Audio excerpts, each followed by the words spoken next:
আসসালামু আলাইকুম।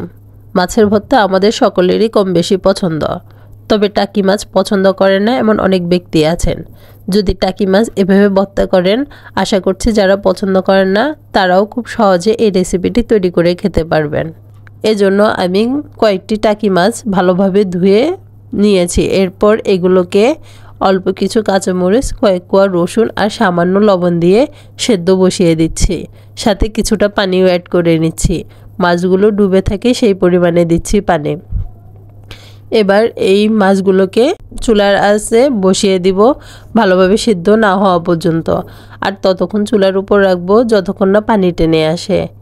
এরপর যখন মাছ থেকে সম্পূর্ণ পানি শুকিয়ে যাবে তখন এগুলোকে ভর্তা করে নেব। ভর্তার জন্য আমি এখানে কাঁচা পেঁয়াজ ব্যবহার করব না। এজন্য আমি একটি প্যানের মধ্যে অল্প পরিমাণে তেল দিয়ে পেঁয়াজগুলোকে খুবই হালকাভাবে ভেজে নিচ্ছি, জাস্ট কাঁচা গন্ধটা দূর করে নেব। অনেকে আছেন যারা কাঁচা পেঁয়াজ খেতে পারেন না, তারা এভাবে ভর্তা করলে আশা করছি তাদের আর অসুবিধা হবে না। এজন্য অল্প তেলে আমি পেঁয়াজগুলোকে হালকা ভেজে নিচ্ছি।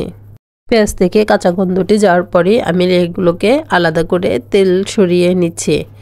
যেহেতু আমি পরবর্তীতে ভর্তার মধ্যে সরিষার তেল ব্যবহার করব, তাই এই তেলটি আমি পেঁয়াজ থেকে আলাদা করে নিচ্ছি। এজন্য আমি প্রথমে মাছগুলোকে কাটা ছাড়িয়ে নিয়েছি। এর সাথে নিয়েছি ভাজা পেঁয়াজ, আর সেদ্ধর সময় যে রসুন আর কাঁচামরিচ দিয়েছি সেগুলো হাতের সাহায্যে ভর্তা করে নিচ্ছি।